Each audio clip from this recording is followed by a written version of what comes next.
So I want to clarify, you are not currently working with President Trump on this case, correct? Correct. I am not. But you have worked with him in the past. I'm curious, what was that like, especially during that very heated period? Yeah. It's funny. I think most people, I would have to say, are surprised by my answer to this because of the public persona we see. I'm not at all involved with politics. I don't know anybody who knew President Trump. I got a call out of the blue to represent him. Literally, I'm a solo practitioner in Montgomery, Alabama.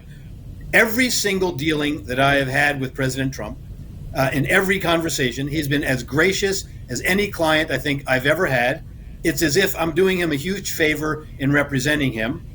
He's been tremendously complimentary. I really appreciate that very much.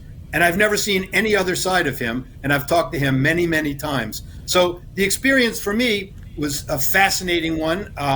I wouldn't have passed it up, even though, I've been a civil rights lawyer for 38 years. I represent the ACLU and all of the litigation in Alabama for 20, 30 years. That's not typically associated with President Trump. And as you mentioned, I represented a socialist candidate for president 2020. She didn't win. Had she won, I don't think we would be here today.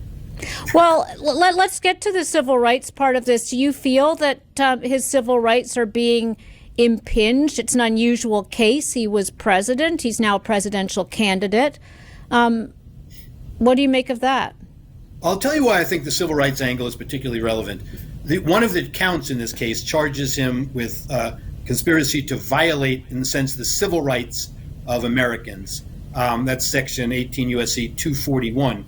That, I think, is sort of the ultimate irony, certainly from his perspective, but also maybe the most polarizing of all of the claims, because he acted, I'm sure his side would say, in support of the civil rights of the 75 plus million voters that he had. He didn't intend to violate anyone else's rights because he thought he won the election. And he acted out of that motivation at all times. And of course, the main civil rights sort of issue people mention is the First Amendment aspect of this case. How far did that go? How far does political speech go? At what point is the political speech criminalized versus, Smith's team would say, no, it wasn't. We're not penalizing speech. In fact, in the indictment, he purports to say that, we understand Americans are free to say what they want to say, but that in this case, it crossed the line sort of thing. That's going to be a matter of heated litigation, I'm sure. Well, it's interesting. You talked about mens rea earlier, and,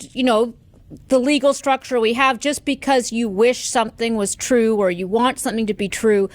Part of the subtext of this case is about the peaceful transition of power and a respect for the institutions, especially, the voting rights of all Americans. I mean, I'm curious, again, as a civil rights attorney, as somebody who's worked with Donald Trump, is it sufficient to simply believe you've won when evidence is to the contrary? That's a great question. Here's what I think the answer is to that in this specific context. Many people, reasonable people, maybe most people, can believe that the response to a belief that the election was stolen or however you want to phrase it, was wrong. This shouldn't have been the response, either as a matter of law or as a matter of fact or as a matter of prudential factors for the country. But what we've done here with this indictment is to criminalize it. And so one's belief and intent is directly relevant to an element in the criminal law. And that's where I think we've gone wrong here. I don't think this should have been criminalized, however much anyone believes it was wrongheaded. That's why we have the ballot box. Cast your vote accordingly.